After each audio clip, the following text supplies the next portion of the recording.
Universal News TV, votre chaîne d'information la plus crédible. Des sources dignes de foi précisent que la junte au pouvoir à Bamako étudie la possibilité d'un contrat avec le groupe Wagner sur le déploiement d'un millier de paramilitaires russes. Le chef de la diplomatie française, Jean-Yves Le Drian, a mis en garde son homologue russe, Sergueï Lavrov, contre une implication de la société paramilitaire russe au Mali. Au cours d'un entretien exclusif, Amina Fofana et Paul Ella sont revenus sur cette actualité en apportant leur soutien sans faille au gouvernement malien de transition. Suivons maintenant l'entretien exclusif avec Amina Fofana et Paul Ella sur le panafricanisme. Suivons. Peuple du Mali, on va au fond, on va au fond, on va au fond. Le capitalisme à bas, l'impérialisme à bas, le néocolonialisme à bas. Amis internautes d'ici et d'ailleurs, bonjour, bonsoir, cela dépendra de l'endroit où vous nous recevez. Aujourd'hui, nous avons été reçus par des panafricanistes, à savoir Amina Fofana, qui est malienne. Elle fait partie du mouvement Yérouro Debout sur le rempart, qui a fait une grande manifestation. Alors, de ma droite, vous avez monsieur Paul Ella, aussi venu du Cameroun exclusivement pour prendre part et joindre sa voix aussi à l'appel de Yérouro Debout sur le rempart. Sans doute, visiblement, vous avez vu les images à travers la page Facebook, les différentes plateformes. Alors, pour nous recevoir juste après cette manifestation, nous parler de cette manifestation et les perspectives à venir. Monsieur Paul Ella, bonsoir. Mon cher Moussa, bonsoir, bonjour, bon après-midi, bonne nuit selon là où on se trouve, puisque votre plateforme internet est regardée aux quatre coins du monde. Donc il faut oublier personne selon le décalage horaire. Je suis très heureux de me retrouver ici sur Énergie TV, Énergie FM, et pour parler de l'actualité brûlante, que ce soit du Mali, d'Afrique et d'ailleurs. Merci de nous recevoir aussi ici. C'est à nous de vous remercier parce que vous avez eu l'honneur quand même de nous accorder cette interview. Amina Fofana, bonsoir. Bonsoir Moussa. Bonsoir Énergie FM. Merci aussi d'avoir accepté notre invitation.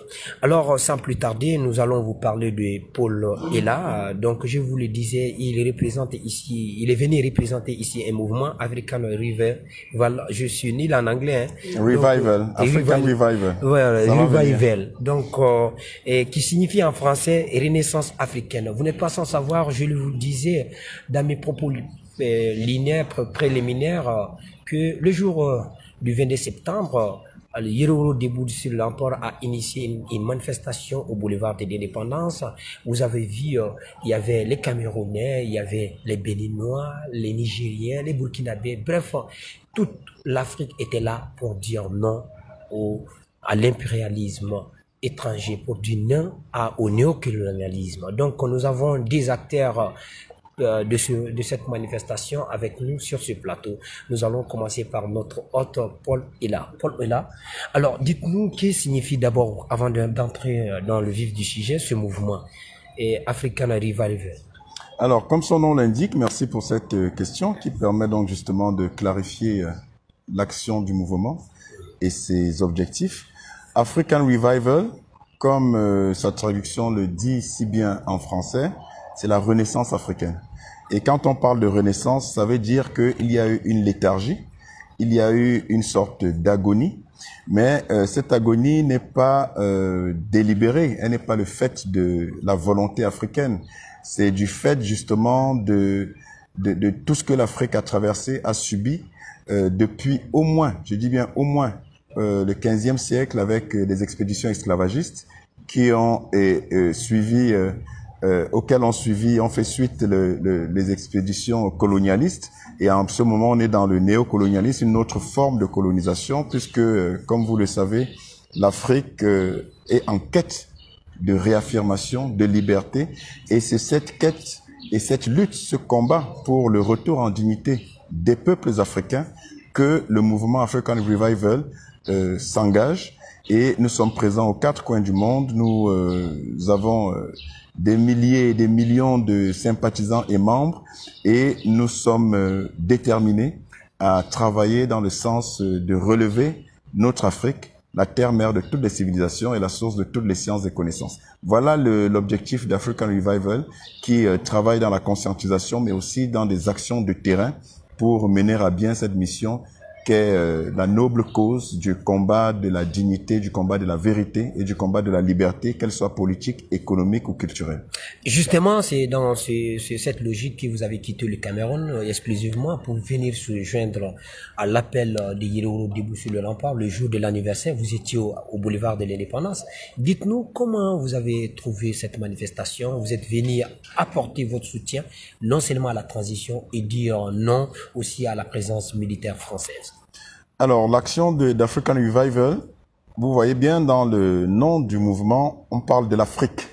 On ne parle pas du Cameroun, on ne parle pas du Bénin, on ne parle pas du Tchad, de la Centrafrique, on ne parle pas d'un pays spécifique, on parle de l'Afrique. Pourquoi? Mais justement, et ça répond à votre question, parce que la liberté, la libération de l'Afrique, le retour en dignité et l'Afrique qui retrouvera ses lettres de noblesse d'antan, c'est une Afrique unie, non pas par des discours politiques, mais par des actions concrètes de terrain entre les peuples des différents pays. Je vous rappelle que le découpage de l'Afrique tel qu'on l'a aujourd'hui en pays, ce que certains appellent de façon justifiable des enclos coloniaux, c'est la conséquence, c'est la résultante de la conférence de Berlin de 1884-1885, menée par le chancelier Otto von Bismarck, qui venait de gagner la guerre franco-allemande de 1870, et qui donc avait toute la latitude pour faire la loi, en tout cas pour diriger en fait ce partage du gâteau africain. Et je vous rappelle qu'il n'y avait pas un seul Africain.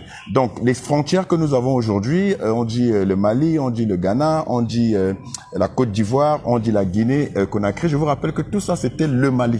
D'accord, c'était l'empire malien. Bien évidemment. Et c'est comme ça que l'Afrique a été découpée, pas par notre volonté, mais par la volonté de l'impérialisme prédateur que justement le capitalisme ambiant et imposé a fait subir aux Africains. Il va donc sans dire c'est à nous maintenant, conscients, peuple africain conscient, d'oublier ces frontières-là, parce que c'est pas nous qui les avons décidées, c'est pas nous qui les avons dessinées, et ce n'était pas dans nos intérêts, mais exclusivement dans l'intérêt impérialiste et prédateur des colonisateurs. Donc, on raisonne maintenant globalement, et c'est dans cet esprit, cette synergie panafricaine, que, à la suite des Modibo Keïta, des Sékou Touré, des Tombal Bay et des autres, comment il s'appelle le président Haïlé Sélassié, c'était même pas un président, il était roi, empereur de l'Éthiopie, et tous les autres, Nasser et tous les autres, ils étaient dans une dynamique justement, et c'est dans cet esprit d'ailleurs qu'a été créée l'organisation de l'unité africaine, l'OUA, l'ancienne OUA qui est devenue Union africaine aujourd'hui, mais qui a été dévoyée dans ses missions, parce qu'aujourd'hui l'OUA et l'Union africaine est une union de noms. Et on sait que c'est une organisation qui est totalement à la solde de l'Occident, puisque financée par le même Occident à plus de 80%. Donc, ils ne représentent pas les intérêts de l'Afrique, ils ne défendent pas, cette organisation ne défend pas les intérêts de l'Afrique. C'est juste théâtral ce qu'ils font, mais ils sont à la solde de l'Occident. Alors que, à l'origine, c'était pensé par les valeureux, véritables panafricains tels que Modibo Keïta, Sékou Touré et les autres. Et l'objectif, c'était justement d'unifier l'Afrique, parce qu'ils s'étaient rendu compte que la division était préjudiciable à notre émancipation. Et donc, pour répondre et sur ce plan-là, c'est cette union que nous sommes en train de reconstruire. Moi, je pars du Cameroun, je viens au Mali, pas parce que je viens en touriste. Le Mali est un très beau pays, je viendrai en touriste une autre fois, mais pour l'instant, on a des urgences panafricaines. Et justement, que ce soit moi ou que ce soit d'autres frères comme Kémy Séba ou d'autres lui qui vient du Bénin et d'autres qui viennent de Côte d'Ivoire, du Togo et d'autres pays, on a apporté notre soutien à cette démarche, à cette manifestation de Yeroolo, debout sur les remparts, avec Ben Diarra et Amina Fofana principalement, qui sont des véritables panafricains qui prônent le changement, non seulement des mentalités, mais la libération totale du continent, de tous les occupants, de toutes les forces d'occupation qui sont là prétendument pour aider l'Afrique, alors que c'est pour la piller, c'est pour la spolier et c'est pour la maintenir dans les chaînes de l'esclavage économique et politique. Donc, nous sommes résolus dans cette démarche pour dire non et pour mettre fin à cette tendance qui veut se perpétuer d'occupation de ces pays occidentaux qui ont leur pays mais qui ne peuvent que vivre au crochet de l'Afrique. Mais nous, on en a marre et se mettre ensemble, c'est de pouvoir justement dire on est plus fort ensemble et on ne peut pas continuer à mener des combats de façon éparse. Il faut qu'on se mette ensemble. C'est dans cette optique que je me retrouve ici avec beaucoup de plaisir et que la marche, donc les manifestations du 22 septembre, comme vous l'avez vu et comme tout le monde l'a vu, a rassemblé des dizaines de milliers de personnes.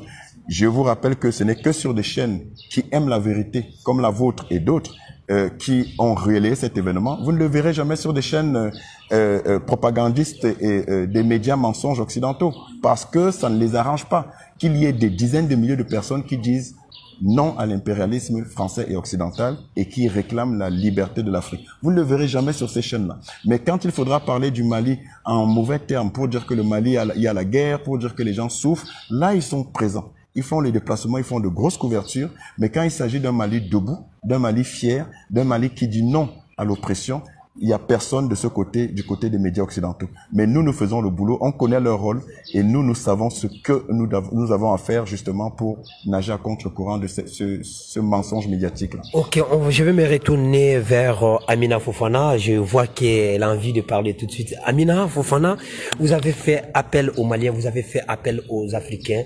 Nous avons vu que les Maliens sont sortis, l'Afrique est sortie, l'Afrique était sur le boulevard de l'indépendance. Vous qui menez cette lutte depuis fort longtemps, vous avez vu cette présence. Qu'est-ce que cela vous dit, vous, en tant qu'une des leaders ou un des leaders de Yereoro debout sur le rempart? Qu'est-ce que vous pouvez nous dire? Bon, j'ai eu une satisfaction totale, même plus que totale. Et avant de commencer, je vais d'abord saluer tous ceux qui sont captés, branchés plutôt sur Énergie TV. Donc, j'ai eu une grande satisfaction parce que on a vu une Afrique unie. Monsieur est là, moi je le connais sur Afrique Média. Monsieur Kémy Séba, on a fondé Yereolo ensemble, l'urgence panafricaniste. Avec les Kémy Séba, avec Paul Ella? Non, non pas avec monsieur Paul Ella. C'est-à-dire que Yereolo a été créé en 2019. Et l'urgence panafricaniste qui est au Mali ici est partie intégrante de Yereolo, debout sur les remparts. Donc il n'y a pas une réunion où il n'y a pas les représentants de Kémy Séba, qu'ils ne soient pas parmi nous. Donc nous avons commencé cette lutte ensemble jusqu'aujourd'hui. À un moment donné, vous-même, vous avez vu que quand il devait venir, il a été empêché de voyager. Évidemment, ce bébé-là est né devant nous en 2019, on était à la Bourse de Travail. Exactement. Voilà. Donc, il a toujours été là avec nous et ça a été un plaisir de célébrer cette victoire et très heureuse de voir que les mesquineries que Ibeka et les régimes précédents faisaient à leur temps, que ça s'est terminé et que Quelles sont ces mesquineries? Rappelez ça un peu à nos internautes. Je veux juste dire que lorsqu'on voulait manifester, sortir manifester ou bien organiser une manifestation, Kémy Séba devait venir à chaque fois. Et il y a eu une fois où c'est lorsque Tcheblin Dramé, qui était le ministre des Affaires étrangères, il a appelé directement l'aéroport du Bénin pour l'empêcher de venir. C'est fait l'année passée. Mais Amina, nous avons appris aussi cette fois-ci en venant qu'il a eu des soucis, on pouvait dire ainsi, des soucis au niveau de l'aéroport. Est-ce que vous l'avez appris? Oui, je l'ai appris parce que... Kémy Séba, hein? Je sais, oui, il s'agit du frère Kémy Séba. Je l'ai appris et ça m'a même surpris. Mais le fait est que les gens de Ibeka l'avaient fiché dans l'ordinateur comme étant une personne indésirable. Voilà. Donc dans le fichier, comme il est non grata, persona non grata directement. Donc c'est ce que la machine a sorti et il y avait une confusion parce que le 20 janvier passé, Kémy Séba était là. Donc il y a eu on ne sait pas bien, ils se sont pas bien compris quoi. Sinon il est rentré. Je salue nos autorités, je salue tous ceux qui nous ont aidés, surtout la foule qui est partie l'accueillir à l'aéroport. C'est vraiment un grand respect que nous avons avec lui. C'est un partenaire. Et monsieur Paul est là. Et pas seulement, il y a d'autres, comme vous l'avez dit, il y a d'autres panafricains qui nous ont rejoints. Et surtout ceux du Niger qui tenaient spécialement à répondre. Oui, j'en arrive. Ok, donc on va... Je vais vous poser la question. Alors, parmi ces manifestants venant d'ailleurs, nous avons vu aussi la présence voilà, des Nigériens. Mais il faut le rappeler à nos internautes, lors du dernier sommet de la CEDEAO, alors, par la voix du ministre des Affaires étrangères du Niger, alors, je vais paraphraser, hein, je m'en souviens pas de ces phrases exactement écrites, voilà, donc, il disait ceci: si le Mali n'essaye pas, voilà, de fixer le chronogramme pendant le mois d'octobre à venir, donc des sanctions sévères seront prises contre le régime de transition de Assimi Goïta. Et nous avons vu aussi la présence de ces Nigériens. Vraiment, je te remercie de m'avoir posé la question, mais j'avais pas fini de saluer et de présenter M. Paul Ella, avec qui j'ai l'habitude de partager le plateau, l'honneur de partager le plateau sur Afrique Média, sur DBS TV. Il faut savoir qu'aujourd'hui, il n'y a plus de frontières entre les Africains. Leur présence ici, au sein de, pour venir soutenir Yerewolo, elle s'appelle l'unité, le début de l'unité des peuples africains. C'est ce que ça démontre. L'Afrique n'est plus dans la division. La jeunesse a ouvert ses yeux, c'est-à-dire l'éveil de conscience est là et c'est un travail de convergence que nous faisons. Il faut simplement aller voir Afrique Média, comment ils sont fiers du Mali. Et eux aussi, ils sont partie intégrante de notre lutte parce qu'ils contribuent à l'éveil de conscience à l'échelle africaine. Oui, Amina, la question, vous n'êtes pas en train de... J'en viens, mais il faut saluer les gens, il faut saluer le M5, il faut saluer tous ceux qui se sont joints au mouvement parce que c'est ça qui fait la beauté. Et finalement, parce que c'est l'union qui a fait la force. Je pense que vers la fin, on pourrait faire ça. Ça veut dire que nous avons épuisé les questions. Alors, nous avons vu la présence de nos frères nigériens et au même moment, le ministre des Affaires étrangères tenait des propos qui menaçant contre le Mali en ce qui concerne la fixation du programme des élections qui est prévu pour le mois de février prochain. Le Niger, à travers son président d'abord, est en train de faire de l'ingérence dans les affaires internes du Mali. C'est Bazoum d'abord qui a ouvert le bal. Il a été répondu et je félicite nos autorités. Et ensuite, imprudemment comme son président, leur ministre des Affaires étrangères aussi, s'est adressé de manière condescendante au peuple malien.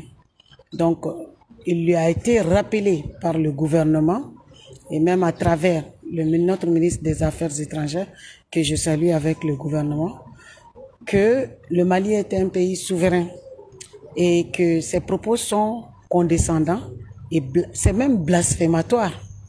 Sincèrement, si moi j'étais présidente aujourd'hui, j'aurais rappelé mon ambassadeur du pays du Niger. Parce que, bon? Oui, j'aurais rappelé mon ambassadeur parce que ça ne peut pas continuer comme ça que le Niger, un pays comme le Niger, qui est censé être un pays frère, qui est soudoyé par la France spécialement contre le peuple malien, qui insulte le peuple malien, pas à une reprise, mais à 2 reprises. Moi, je pense que si j'étais présidente, il n'y a même pas de midi à 14h, j'aurais rappelé directement mon ambassadeur, mais on est obligé de rester derrière nos dirigeants, de les soutenir, mais chacun à son tour chez les coiffeurs.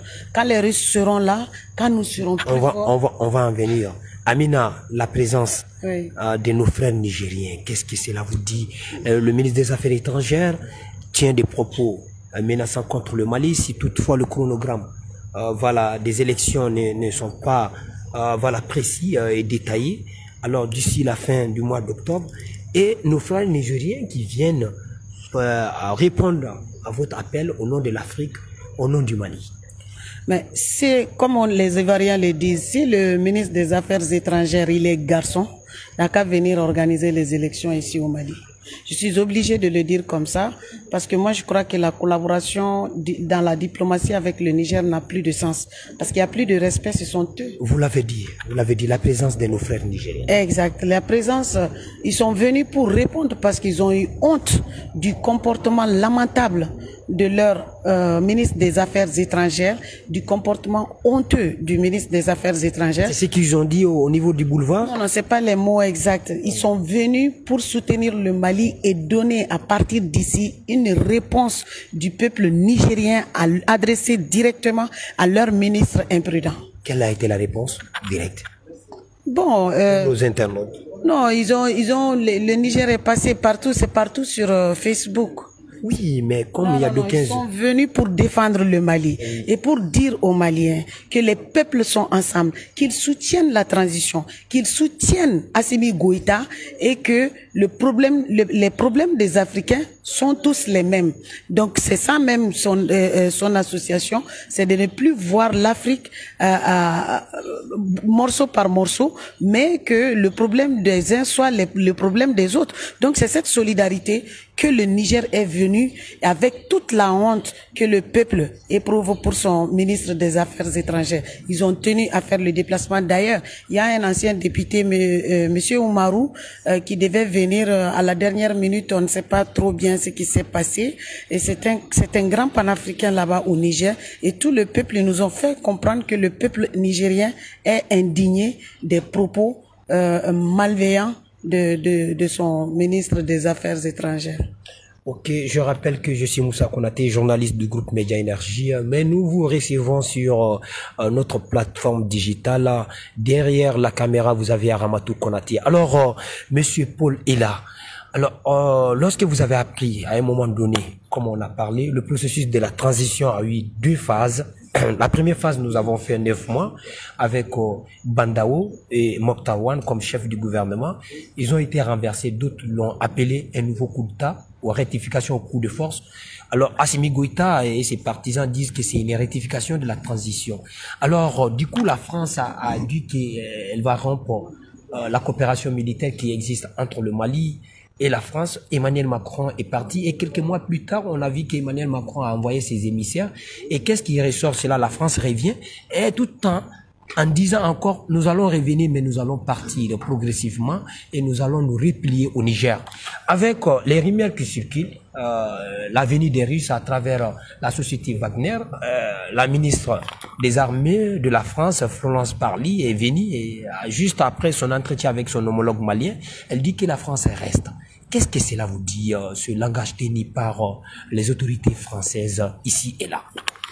Alors, vous voyez dans votre question, on note bien que vous-même, vous vous rendez compte, mais vous faites évidemment votre travail de journaliste, mais vous vous rendez bien compte qu'il n'y a que des tergiversations, il n'y a que des amalgames, il n'y a que des contre-vérités, il n'y a que des contradictions dans l'attitude de la France. Oui, oui. Il faut continuer. Voilà, dans l'attitude de la France. Oui. Et vous vous rendez bien compte que c'est ridicule. C'est totalement ridicule. C'est-à-dire qu'ils sont en train d'avoir une attitude qui montre bien qu'ils ont perdu pied, qu'ils sont en train de perdre pied en Afrique et que, voilà, leur argumentaire est un argumentaire poids-plume qui ne tient pas. Quand ils prétendent vouloir aider un concept dont j'ai horreur, tellement ça respire, ça transpire le mensonge, qui veulent aider le Mali, qui veulent aider l'Afrique militairement. La France, au Mali, comme au Niger, comme au Tchad, comme partout ailleurs, n'est pas présente dans le sens de soutenir et d'entretenir une quelconque paix en Afrique. Ce n'est pas une force de libération, c'est une force d'occupation dont il faut se débarrasser au plus vite. Et donc, quand un coup ils disent qu'ils partent, un coup ils disent qu'ils restent, vous comprenez bien que cette cacophonie est manifeste et qu'elle montre à suffisance, s'il en était encore besoin, qu'ils ne sont pas fiables. Et on ne peut pas rester en accord avec un partenaire qui n'est pas fiable, un partenaire qui est mesquin et qui vous poignarde dans le dos. Et donc, que la France dise qu'elle se retire, le Mali et tous les Africains dignes de ce dont on n'attend que ça, parce qu'on en a marre de cette occupation. C'est une force d'occupation. La force Barkhane, moi je l'appelle la farce Barkhane, parce que c'est une farce. Depuis 9 ans qu'ils sont là. C'est quoi les résultats? Vous êtes malien, vous êtes journaliste, vous pouvez me dire, les résultats sont nuls. Je ne veux pas vous laisser vous prononcer, mais moi je vais le dire parce que j'ai la liberté d'expression. Oui. Et vous avez le devoir d'avoir une stature neutre. Mais il n'y a pas un seul résultat, au contraire. C'est des morts. C'est des morts du côté du Mali, du fait de l'armée française, et c'est le chaos. Et on ne fait que voir la situation s'aggraver, s'empirer. C'est d'ailleurs depuis qu'ils sont arrivés, en 2012-2013, que la situation sécuritaire au Mali s'est empirée. Mais qu'est-ce que vous faites avec un soi-disant partenaire comme ça? Il vous étouffe, c'est un poison pour le Mali, dont il faut guérir et dont il faut se débarrasser le plus rapidement possible. Si Emmanuel Macron dit que l'ère militaire meurt pour le Mali, mais pas pour la France. Qu'ils aillent mourir pour la France. On préfère. On n'a pas besoin de leurs militaires. On ne veut même plus. Et je plains justement ces militaires parce qu'on ne fait pas d'amalgame entre le système et l'État français et les populations. Les pauvres militaires qui ont des familles, ils n'ont rien demandé. Ils sont aux ordres de la France, qui malheureusement est un État voyou en Afrique. Et les faits sont légion. Je ne sais pas moi qui allait regarder dans les archives, tout le monde peut regarder. Quels sont les commanditaires des assassinats de tous les patriotes et indépendantistes africains? C'est la France. Et ils ne se cachent même pas.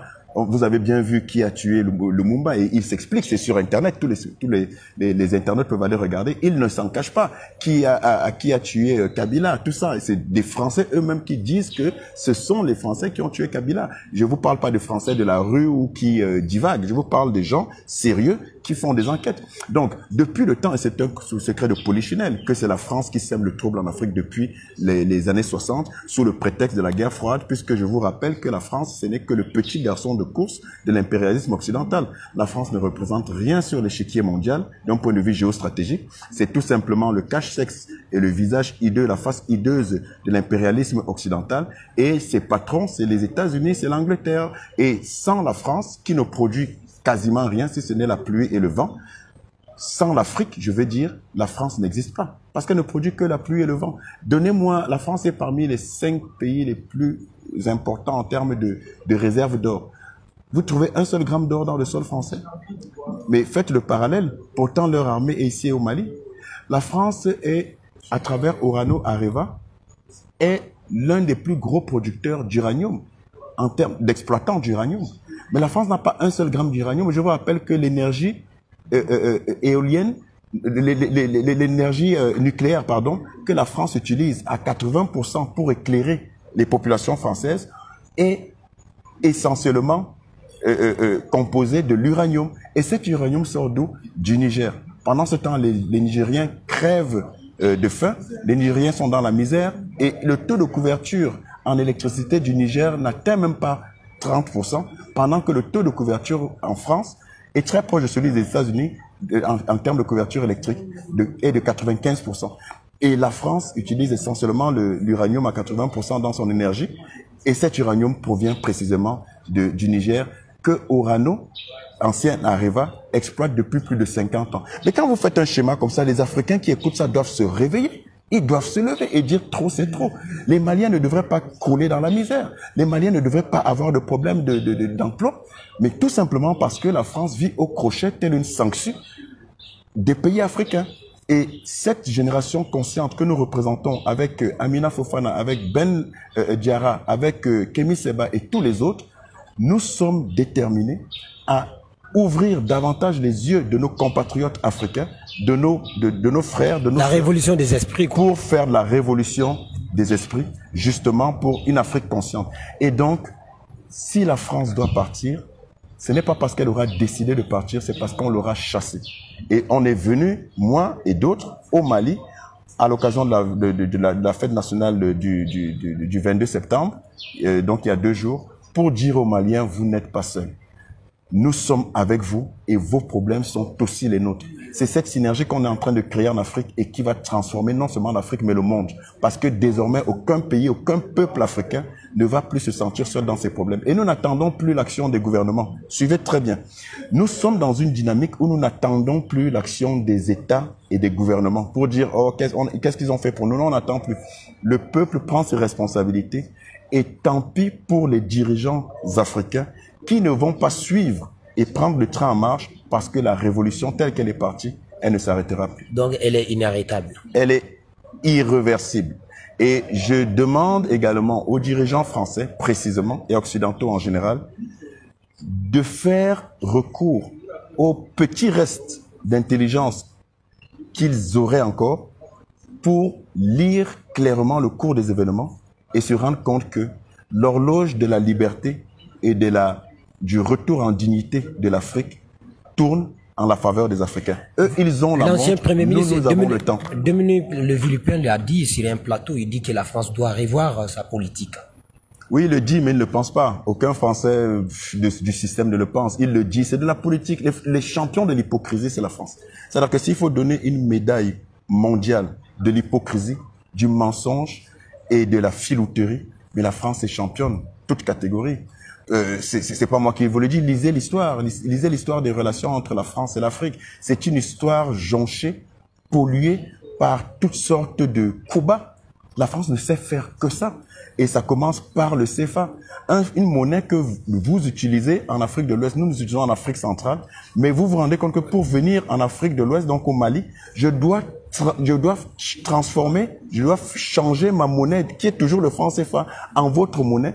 Et on nous parle d'une monnaie qui permet la convertibilité illimitée. Un énorme mensonge. Il faut que les Africains se réveillent. Cette monnaie, qui est le franc CFA, est un malheur pour l'Afrique, pour les économies africaines. Et je vous rappelle également que cette monnaie qui a été créée officiellement en 1945, après la Seconde Guerre mondiale, à Brazzaville, que fin de la Deuxième Guerre mondiale, de laquelle les Africains ont libéré la France des griffes nazies, ça n'a pas suffi pour que les Français, soi-disant, récompensent les Africains, mais en les poignardant une fois de plus dans le dos, en créant donc cette monnaie inutile en réalité, qui n'est qu'au service de la France, entre trois Français. Je vous rappelle que comme la conférence de Berlin s'est passée entre les Occidentaux, les Européens précisément, pour se partager l'Afrique, la monnaie du franc CFA, et je vous rappelle que le premier nom du franc CFA, c'est franc des colonies d'Afrique, hein, franc des colonies françaises d'Afrique. Quand cette monnaie est créée, mon cher Moussa, c'est avec trois personnes sur la table. De Gaulle, président du gouvernement français de l'époque, Sostel et Pelven. Trois Français. Et des autres là, personnalités. Sostel et Pelven. Il y avait le ministre de l'économie et il y avait un autre responsable qui était responsable je pense de tout ce qui était colonie française en Afrique. Et il y avait un responsable de tout ce qui était économie française. Et donc, trois Français qui décident du sort de centaines de millions d'Africains. Et jusqu'à présent, c'est ce que nous utilisons comme monnaie. Mais c'est extraordinaire. C'est juste un exemple pour vous dire que aujourd'hui, le principal malheur économique de l'Afrique, principalement francophone subsaharienne, c'est le franc CFA. Et quand les gens pensent, certains Africains nous écoutent, quand on parle du franc CFA, ils ont l'impression que c'est quelque chose d'aérien et que ça ne les concerne pas. Les problèmes du boutiquier à Bamako viennent du franc CFA. Les problèmes de l'agriculteur à Yaoundé, ou à Brazzaville, ou à Libreville, ou à Lomé, viennent du franc CFA. Parce que la monnaie est l'instrument par excellence de l'expression de la souveraineté des peuples. Et dès que votre monnaie est tenue par d'autres, c'est pas moi qui vous apprends que le franc CFA est arrimé en parité fixe, d'abord au franc français, oui, et ensuite maintenant à l'euro. Et l'euro est une monnaie forte. Et du coup, quand vous êtes dans des politiques expansionnistes ou alors des politiques d'exportation, par exemple comme la Chine, vous ne pouvez pas exporter parce que justement vous êtes arrimé en parité fixe à une monnaie forte. Et du coup, ça plombe vos économies. Et ça contraint donc les pays africains à ne pas s'industrialiser. Et donc du coup, on se retrouve dans un marasme. Je vous reviens.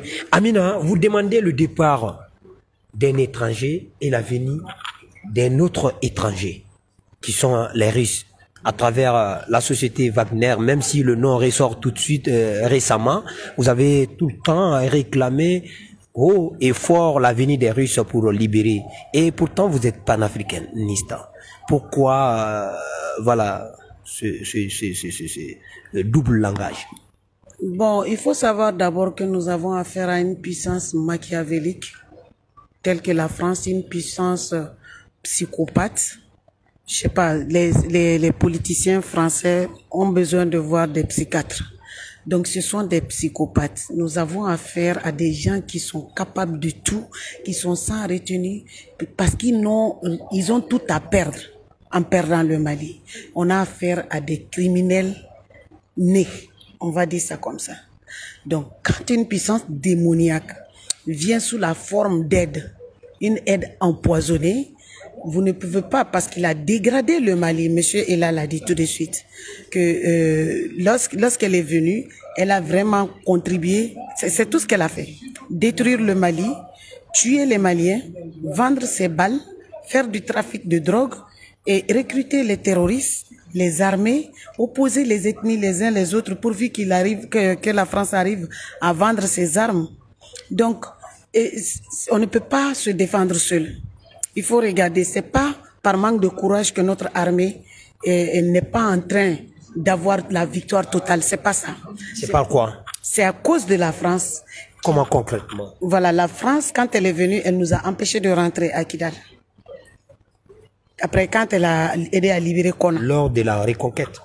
Non, non, non. Je parle de l'opération Serval. Oui, c'était la reconquête, l'appel de Dionkunda selon les Français. Oui, oui, mais c'est la même France qui avait armé ces rebelles-là pour rentrer au Mali avec ces armes lourdes-là, après avoir fini de détruire la Libye et de tuer Kadhafi. Donc, ce sont ces mêmes terroristes-là qu'elle a amenés ici, ces mercenaires qu'elle a amenés ici, qu'elle a imposés au peuple du Nord pour pouvoir faire régner la terreur. Donc, elle ne fait rien de bon chez nous. Pourquoi vous voulez la venue de la... Je vais t'expliquer tout de suite, parce que la Russie est un partenariat. Avec la Russie, on a un partenariat gagnant-gagnant. La France, quand elle entre, c'est essentiellement d'abord pour piller. Mais elle pille tout, elle ne te donne rien. Au contraire, on voit que des villages rasés, des militaires qui sont tués par milliers, hein, je dirais même par dizaines de milliers, parce qu'il y a plus de 20 000 morts. Ça fait quand même très longtemps contre 50 Français morts. Qu'est-ce que ça signifie? Et ce ne sont même pas tous des militaires, ceux qui sont morts. Souvent, on dit que c'est des humanitaires, souvent on dit que c'est des journalistes. Et vous allez voir que les journalistes qui sont morts dans ce genre de circonstances ont fouiné pour aller mettre leurs doigts sur le véritable problème. Et c'est pour ça qu'ils ont été exécutés par cette même France. C'est eux, c'est les Français qui tuent les Français. Si les terroristes tuent les Français, c'est les Français qui ont payé les terroristes pour les tuer, pour amplifier la guerre, pour dire que faire la propagande, pour justifier leur présence criminelle inutile. La France a contribué tellement, la France est venue pour nous faire disparaître. Il faut que cela soit clair dans la tête de tous les Maliens et de tous les Africains. Le processus d'extermination que la France a commencé, c'est le processus de l'Afrique sans les Africains. Et cela, c'est ça qui a commencé au Mali. C'est pour ça qu'on voit des villages rasés, mais quand ces villages sont rasés, qu'est-ce qu'on y voit? Les multinationales qui viennent avec, parce que la France avait déjà fait le sondage de nos sols, les multinationales qui viennent installer clairement leur matériel de pillage. C'est ça qui se passe. Donc là, dans la coopération avec la Russie, ce n'est pas quelque chose comme ça. C'est du gagnant-gagnant. La Russie discute normalement et ouvertement. Bon, je viens t'aider, je veux ça, tu me donnes ça, moi j'aurai ça. Vous discutez clairement et sincèrement. Et d'ailleurs, tu sais très bien que c'est pas la première fois que la Russie collabore avec le Mali. Au moment où la Russie collaborait avec le Mali était comme la première puissance de l'Afrique de l'Ouest. Tous les armements que nous avions là, c'est la Russie qui nous les a. Autant de Modibo? Autant de Modibo Keïta. C'est la Russie qui nous a. On avait une armée très forte. Cette fois-ci, il n'y avait pas Wagner, mais on voit qu'il y a Wagner qui est né, je ne sais pas, je pense bien, si j'ai une très bonne mémoire, en 2012. On dit que Wagner, c'est une société mercenaires russes. Wagner ce sont des militaires russes qui travaillent en privé, mais qui sont rattachés au ministère de la Défense russe. Donc, ce sont des militaires russes. C'est l'Occident, notamment la France, et ces copains criminels là, de Joe Biden, les Anglais, etc. Ce sont eux là, avec leurs partenaires criminels, qui disent que Wagner, ce sont des mercenaires. Pourtant, eux sont des mercenaires. Ceux qu'ils ont armés pour venir attaquer le Mali au nom du terrorisme qui s'appelle la SEMA sont des mercenaires.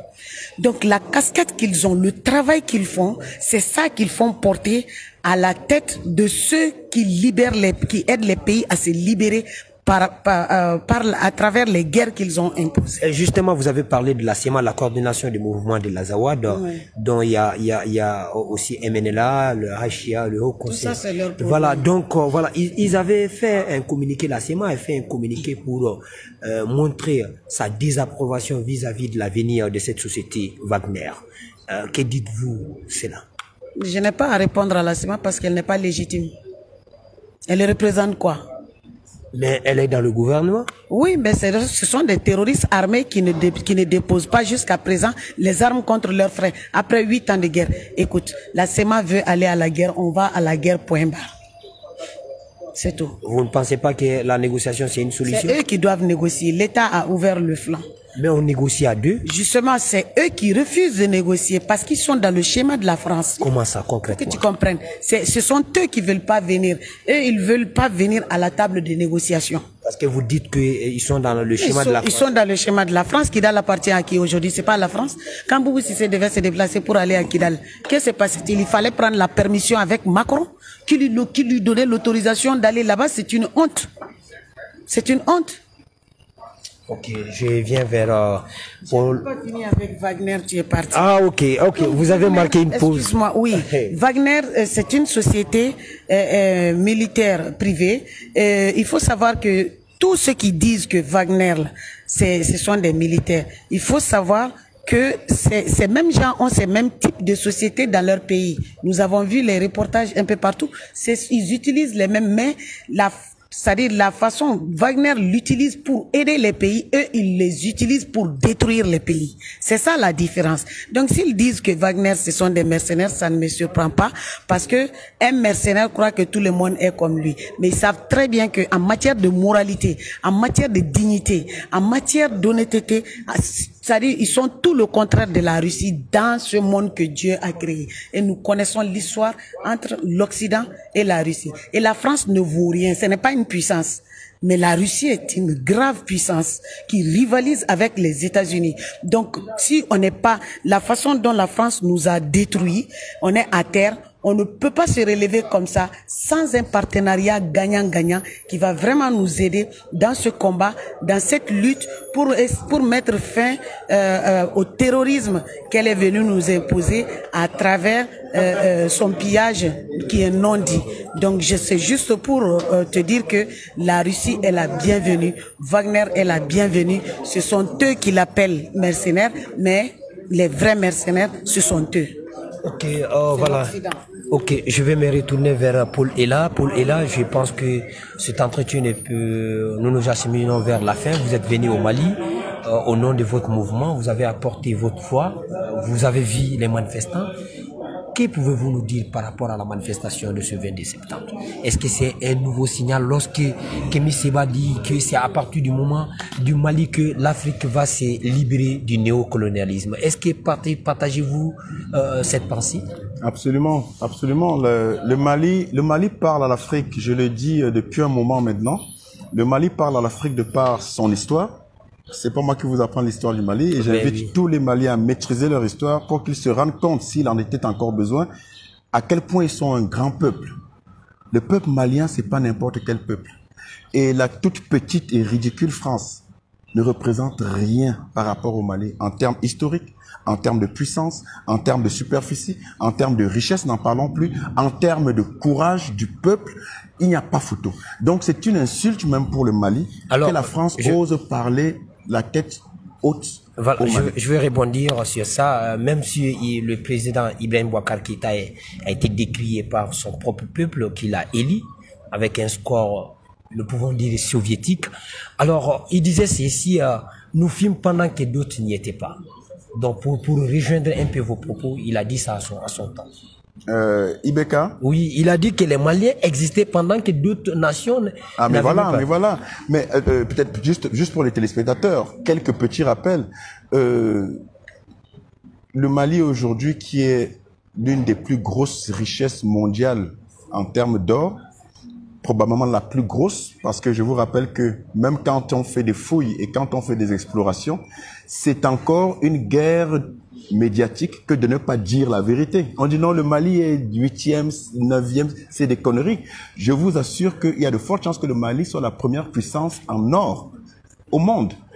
Alors, parce que vous avez les puissances en or, on classe selon différents critères en termes de réserves, en termes de production, en termes de richesse du sol, ainsi de suite. Mais en termes de richesse du sol, le Mali est très probablement le premier pays au monde en termes d'or, très probablement. Mais c'est encore ces occidentaux manipulateurs qui font les statistiques et qui les manipulent à leur guise et selon leurs intérêts.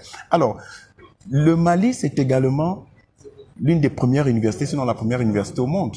À travers Tombouctou. Au XIIe siècle, oui. Le XIIe, XIIIe siècle, l'université de Tombouctou.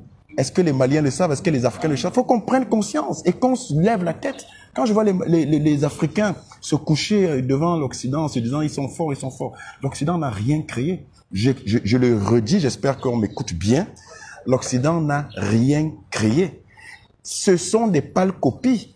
Je vous rappelle, avant de revenir rapidement sur les prouesses historiques du Mali, que tous les savants occidentaux se retrouvent dans deux périodes historiques.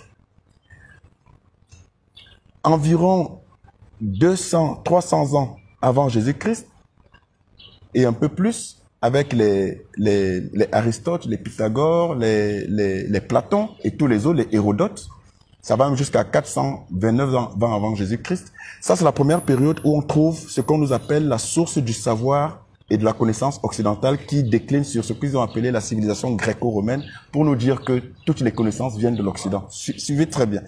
La deuxième période qu'on retrouve, c'est à partir du 17e, 18e siècle. Les Pascal et tous les autres. Alors, quand vous regardez ces deux périodes, demandez-vous où se trouve l'Occident entre, disons, pour faire simple, le 1er siècle et le 15e, 16e siècle. Où il se trouve? Il n'existe pas. Mais quand on vous dit que les plus grands savants sont dans les deux périodes que je viens de citer, donc entre 200 et 400 ans avant Jésus-Christ et après le 15e, 16e siècle, je vous dis tout simplement d'où ça vient. 200, 300, 400 ans avant Jésus-Christ, tous ces savants qu'on présente comme tels grecs ont fait leurs études et leur école chez les prêtres égyptiens. Prêtre à l'époque, ça ne voulait pas dire ce que ça veut dire aujourd'hui, ça veut dire la connaissance suprême. C'est en Égypte antique noire qu'ils ont tous appris. Platon a fait plus de 15 ans en Égypte antique noire pour apprendre. Pythagore a fait 18 ans ou 20 ans en Égypte antique noire. Tous ces gens ont tout appris en Afrique et ils ont pillé l'Afrique en termes de connaissances et ils l'ont même détruite avec la bibliothèque d'Alexandrie. Ça, c'est les Romains, par la suite, qui ont détruit la bibliothèque d'Alexandrie pour qu'il n'y ait pas de traces. Voilà une période. Après, ils disparaissent entre le 1er et le 15e siècle. Pourquoi? Parce qu'ils s'entretuent entre eux. C'est la guerre des 100 ans, comme vous connaissez, qui est finie en 1453. Et c'est la peste noire de 1453 qui décime la moitié de la population européenne. Et ensuite, pour se relever économiquement, culturellement et politiquement, qu'est-ce qu'ils font? Parce que l'Europe n'existe pas à la fin de la guerre des 100 ans, en 1953. Ils pensent donc à démarrer les expéditions esclavagistes qui commencent en 1454. C'est comme ça qu'avec l'esclavage, la main-d'œuvre gratuite et le pillage de nos ressources du sol, ils n'avaient pas encore tous les moyens technologiques et techniques pour piller le sous-sol.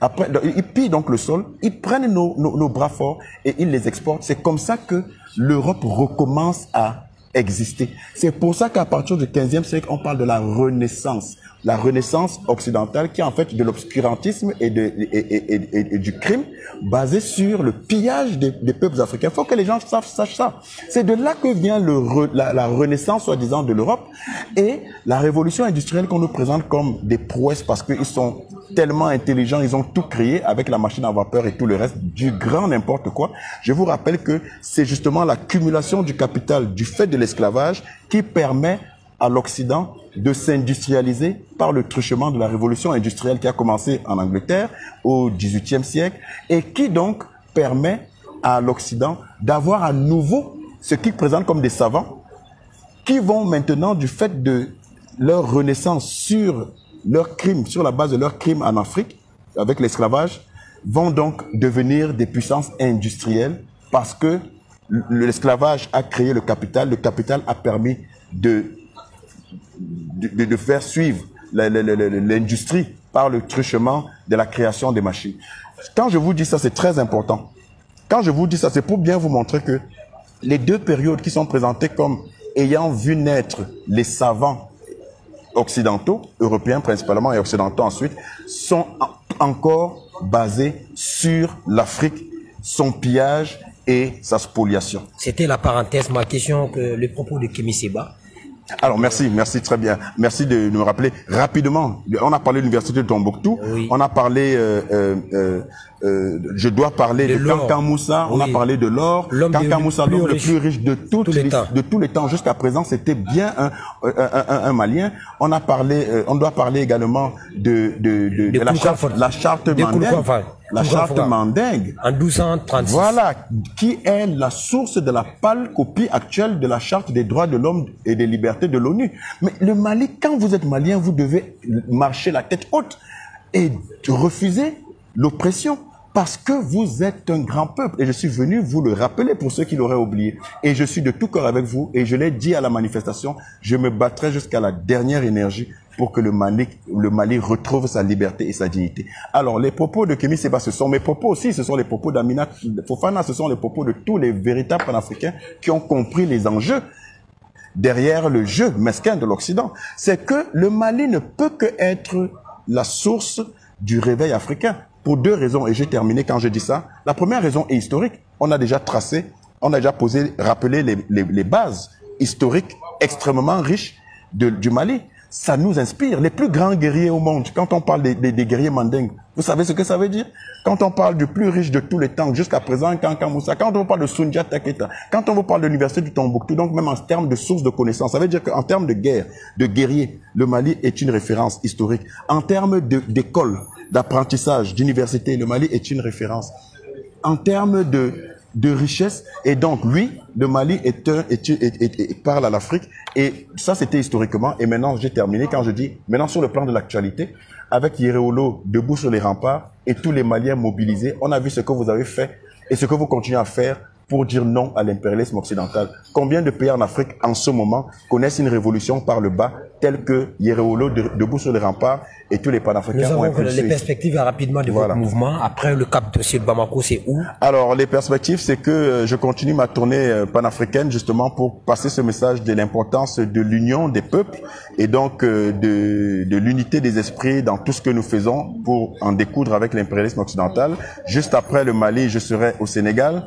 Après le Sénégal, je ne donnerai pas de date parce que c'est aussi stratégique, mais après le Sénégal, je serai en Centrafrique et après la Centrafrique, très probablement la Côte d'Ivoire, pour passer le même message d'unité et de détermination des peuples africains pour retrouver leur dignité et leur lettre de noblesse. Ok, merci beaucoup. Je vais me retourner rapidement vers Amina pour son mot de fin. Amina, vous avez vu la manifestation, les foules que Yereolo a eu à mobiliser. Jamais on a vu ça sur la place de l'indépendance. Qu'est-ce que cela vous dit? Cela me dit que les Maliens sont conscients aujourd'hui du drame que les politiciens nous ont joué depuis pendant des décennies, on va dire depuis pendant 30 ans.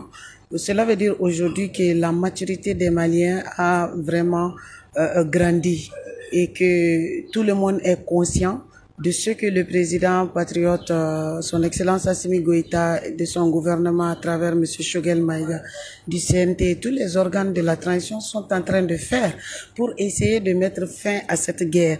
Donc les Maliens, dans ces moments difficiles, se sont donné la main. C'est pour ça, tantôt, je disais que je salue toutes les associations qui se sont jointes à nous et les mouvements, surtout M5, je les salue, tous ceux qui sont venus vers nous.